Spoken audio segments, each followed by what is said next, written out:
kita bernyanyi satu lagu lagi, Firman-Mu pelita bagi kakiku. Setelah ini kita akan berdoa.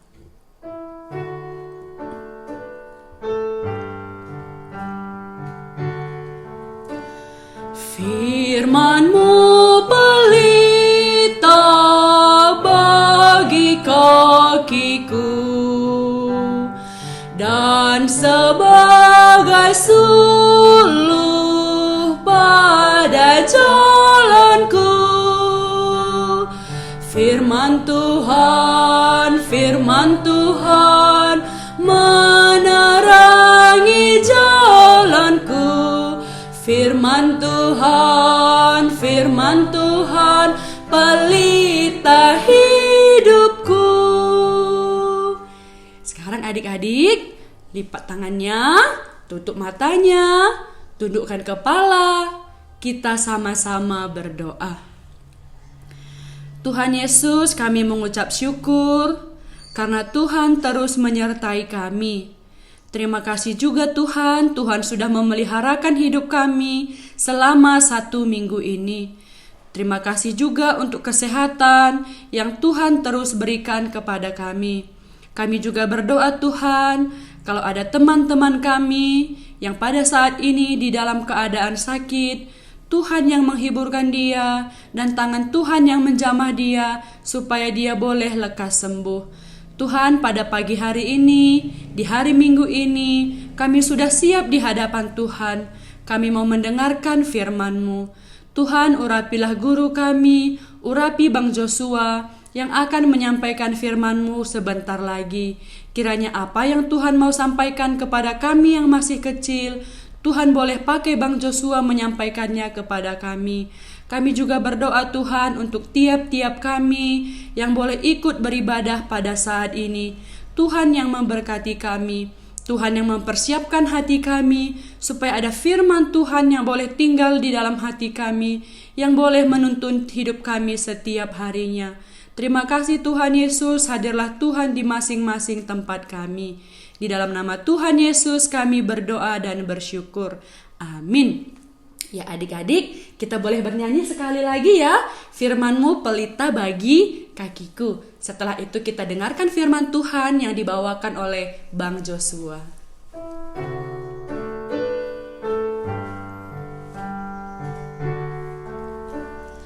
Firman-Mu pelita bagi kakiku dan sebagai suluh pada jalanku. Firman Tuhan menerangi jalanku. Firman Tuhan pelita hidupku.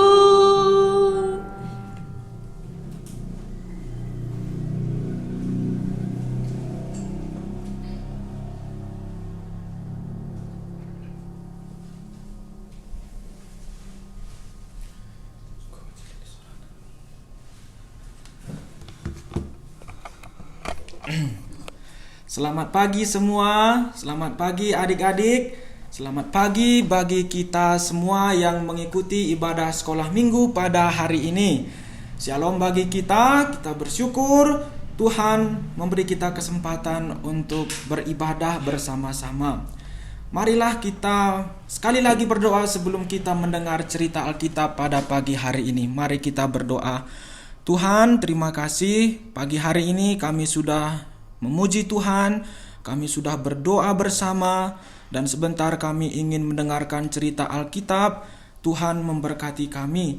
Tuhan, kami tahu ada halangan, ada tantangan, ada cobaan ketika kami belajar firman Tuhan. Oleh sebab itu kami mohon dalam nama Tuhan Yesus, kiranya halangan-halangan itu disingkirkan dari kami, sehingga kami dapat mendengar suara Tuhan kami. Dalam nama Tuhan Yesus kami berdoa. Amin. Adik-adik, pagi hari ini kita akan belajar tentang Raja Asa menaati perintah Allah. Apa judulnya adik-adik? Raja Asa menaati perintah Allah. Hari ini kita akan belajar tentang yang benar dan yang salah. Tapi sebelum kita belajar cerita Alkitabnya, Bang Jos ingin mengajukan beberapa pertanyaan beserta gambarnya. Adik-adik, coba perhatikan ke depan ya. Kita mau belajar tentang yang benar dan yang salah. Misalnya seperti ini.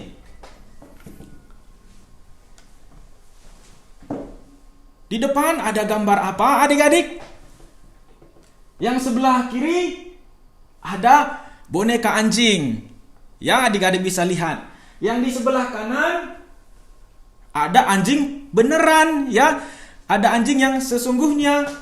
Nah, adik-adik, kalau melihat dua gambar ini, adik-adik bisa lihat mana yang benar, mana yang salah, ya. Mana yang sungguh-sungguh, mana yang palsu.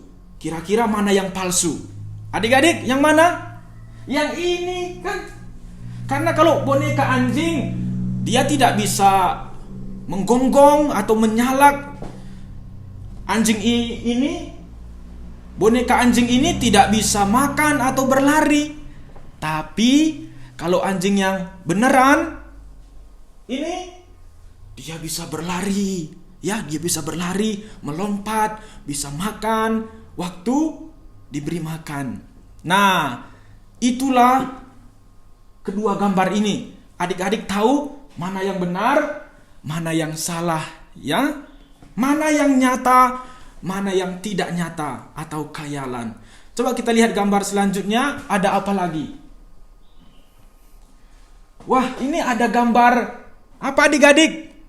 Ada gambar boneka bebek, lalu ada bebek beneran, ya? Mana yang benar? Yang sebelah kanan kan? Mana yang salah? Yang ini ya? Yang salah ini nggak bisa bergerak, nggak bisa berenang, nggak bisa makan. Tapi yang beneran bisa berenang di air, ya, bisa makan, bisa minum. Nah, kita lihat lagi yang lain. Nah, kalau gambar ini, yang ini boneka kuda. Yang sebelah sana kuda beneran, ya. Kalau kuda boneka, ya nggak bisa lari, nggak bisa lompat, nggak bisa makan rumput, nggak bisa semuanya. Karena cuman boneka, ini yang palsu, ini yang salah. Tapi kalau yang sebelah sana, itu beneran. Bisa lari cepat, bisa makan rumput, ya, bisa lompat-lompat. Nah, seperti itu. Jadi adik-adik tahu ya, mana yang benar, mana yang salah. Coba kita lihat gambar yang lain lagi. Ini gambar apa? Yang ini boneka beruang. Yang sebelah sana beruang beneran, ya. Jadi ini yang palsu, itu yang asli. Ini yang salah, itu yang benar. Kita lihat yang terakhir. Nah, ini gambar boneka anak perempuan, ya. Yang ini boneka, yang ini beneran anak kecil. Kalau boneka seperti ini, bisakah dia berbicara? Bisakah dia berpikir? Bisakah dia memeluk orang tua? Bisakah dia makan? Tidak bisa. Karena ini hanya boneka. Ini yang palsu, ya. Tapi yang beneran bisa peluk orang tua, bisa makan, bisa berpikir, bisa berkata-kata. Nah, adik-adik, hari ini kita akan belajar tentang berhala-berhala, penyembahan berhala. Dan kita akan mempelajari tentang Allah yang benar dan firman-Nya.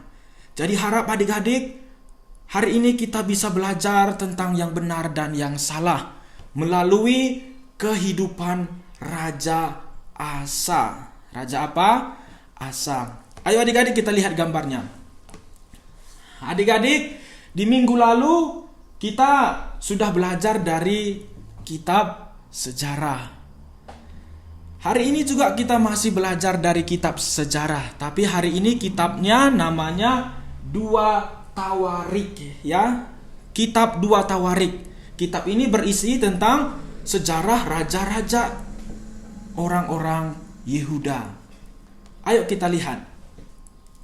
Adik-adik, kalau masih ingat pada minggu lalu kita sudah belajar tentang keluarga Eli dan anak-anaknya. Cerita ini sangat menyedihkan. Kenapa?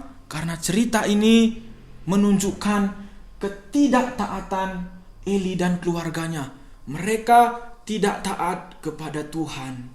Tapi hari ini kita belajar cerita yang menyukakan hati. Karena kita belajar tentang Raja Asa yang taat kepada Tuhan. Dan raja ini membawa umat untuk percaya dan taat kepada Tuhan. Siapa tadi namanya? Raja Asa. Kita lihat gambarnya. Tapi adik-adik, sebelum Raja Asa memerintah, orang-orang Yehuda, atau bisa disebut juga orang Israel, dipimpin oleh raja yang tidak taat kepada Tuhan. Raja ini namanya Raja Rehabeam. Dia ajak orang Yehuda, orang Israel untuk menyembah patung-patung, berhala-berhala yang mati, yang tidak bergerak ini. Mereka menyembah patung-patung. Tetapi ketika Raja Asa datang, dia melihat, kenapa ya orang Yehuda ini, orang Israel menyembah patung-patung? Seharusnya kan menyembah Tuhan Allah. Coba kita lihat gambar Raja Asa.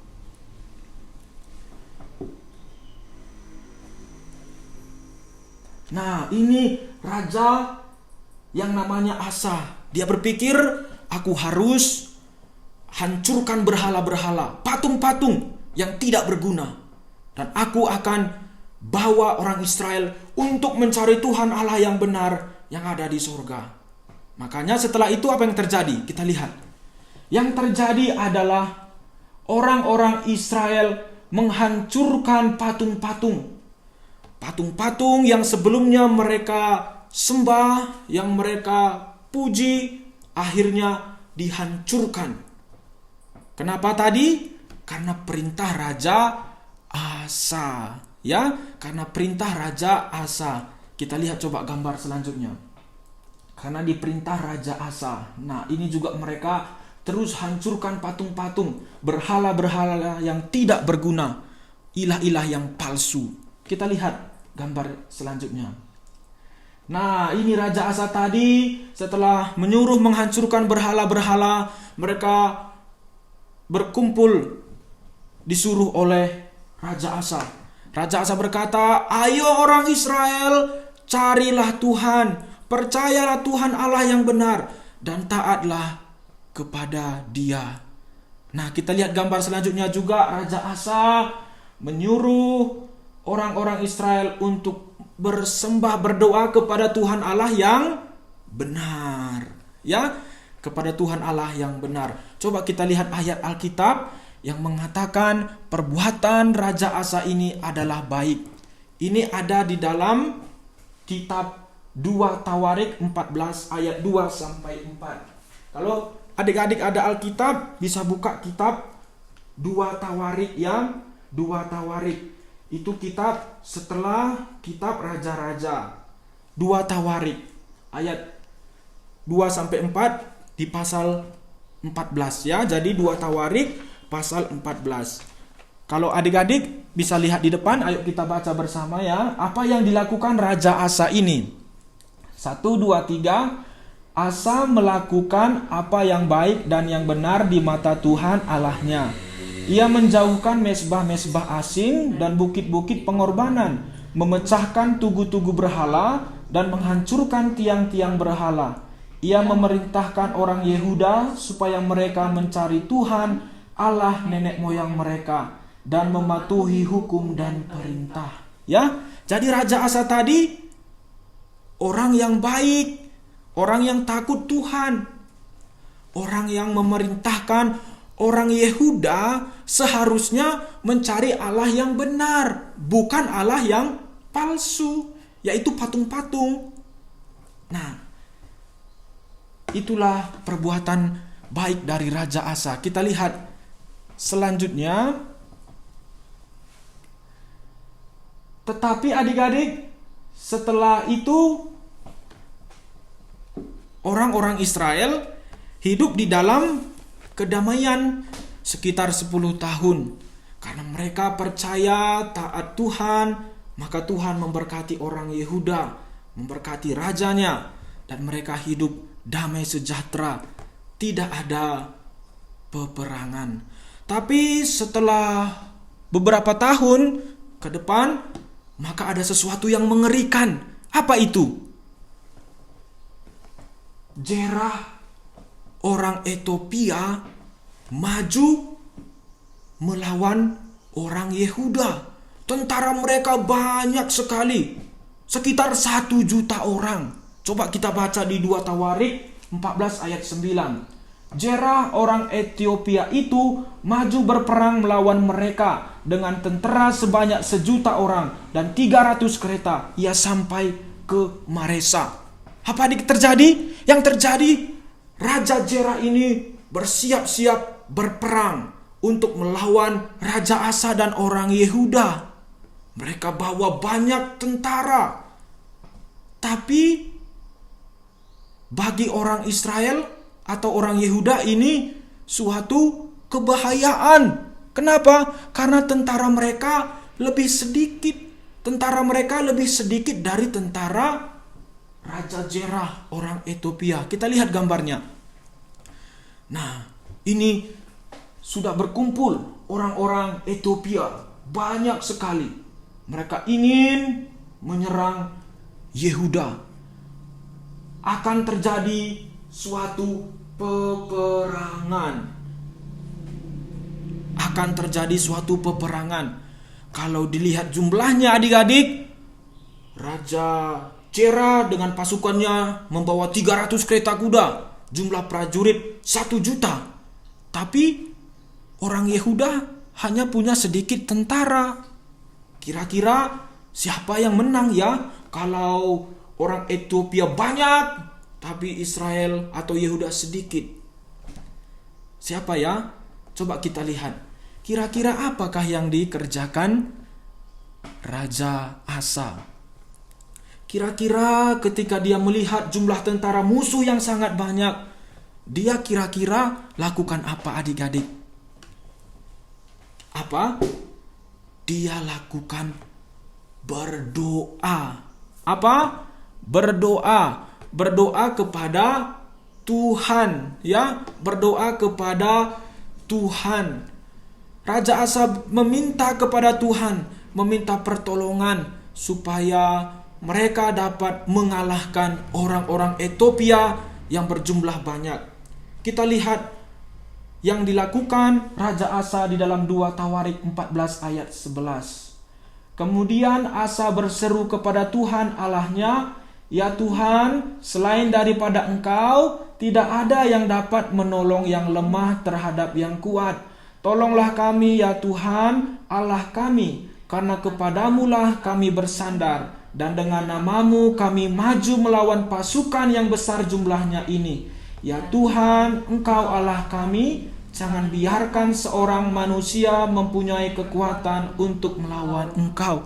Adik-adik, inilah yang dilakukan Raja Asa. Dia berdoa kepada Tuhan. Dia memohon, "Tolonglah kami ya Tuhan, Allah kami, karena kepadamulah kami bersandar." Adik-adik, yang dilakukan Raja Asa adalah berdoa. Dia percaya kepada Tuhan bahwa Tuhan akan menolong orang Yehuda. Tuhan akan menolong Raja Asa. Coba kita lihat teks selanjutnya, apa yang tertulis. Apa adik-adik? Percaya. Percaya. Jadi yang penting di sini adalah percaya. Percaya kepada Tuhan Allah orang Yehuda, Allah yang Esa. Kalau sudah demikian, kalau Raja Asa sudah berdoa, kalau Raja Asa dan rakyatnya percaya Tuhan, apakah yang akan terjadi? Kita lihat.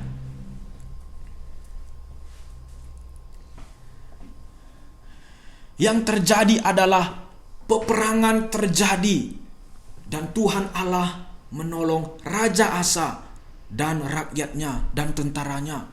Mereka yang sedikit tapi akhirnya menang mengalahkan orang Ethiopia. Karena apa? Karena Tuhan Allah menolong. Karena apa? Karena Tuhan Allah menolong. Ini sangat ajaib adik-adik. Coba kita lihat gambar selanjutnya. Ini hal yang luar biasa.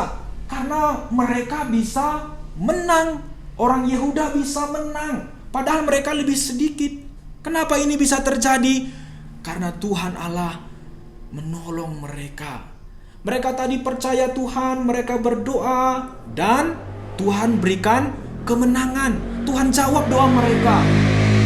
Ini ajaib ya. Ini luar biasa. Karena mereka bisa menang, mengalahkan musuh. Mengalahkan musuh.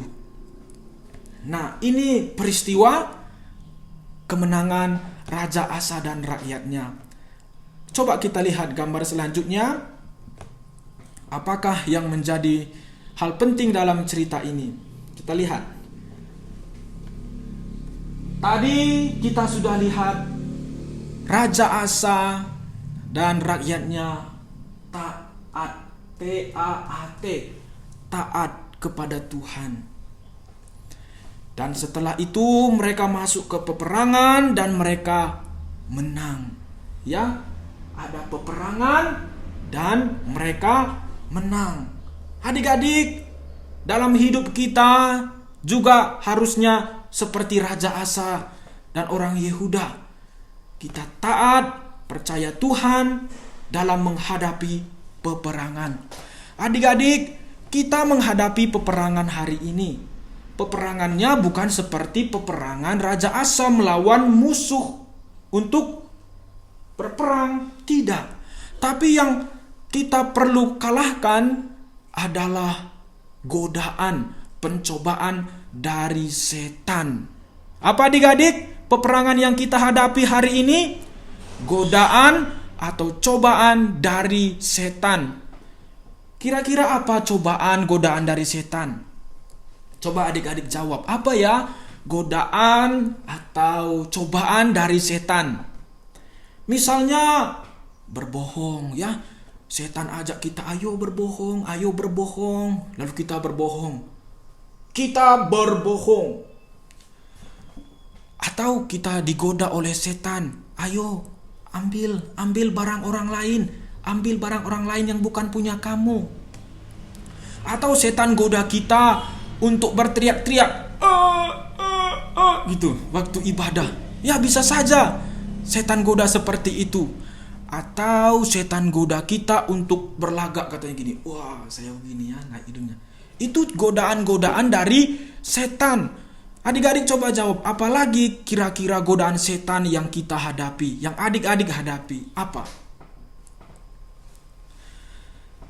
Nah, godaan-godaan seperti itu yang perlu kita lawan dan kalahkan. Kita harus menang. Dengan cara apa? Kita sudah belajar dari cerita Raja Asa. Gimana tadi Raja Asa? Taat, berdoa, percaya Tuhan, dan taat kepada Tuhan. Kita lihat gambar selanjutnya adik-adik. Karena kita percaya, kita mau taat, maka kita akan bisa mengalahkan pencobaan dari setan. Waktu peperangan terjadi, kita bisa menang. Adik-adik, lihat gambar selanjutnya. Karena Tuhan Yesus sudah mati di kayu salib, maka setan sudah dihancurkan. Waktu Tuhan Yesus disalibkan, kepala ular sudah diremukkan. Sehingga kita yang percaya Tuhan Yesus bisa menang. Kita percaya Tuhan Yesus berarti kita sudah bersama Tuhan Yesus. Kalau kita sudah bersama Tuhan Yesus, maka kita bisa menang. Kalahkan pencobaan setan. Kita hancurkan kuasa setan. Adik-adik, Tuhan Yesus yang sudah mati di kayu salib, berarti Tuhan Yesus sudah mengampuni kita, sudah mengangkat kita menjadi anak-anak Allah. Kalau kita sudah jadi anak-anak Allah, berarti kita punya kuasa yang diberikan Tuhan Yesus. Maka ini membuat kita bisa menang. Kita bisa berperang dan menang. Adik-adik, ini cerita kita pada pagi hari ini. Kita belajar dari Raja Asa yang menaati firman Tuhan.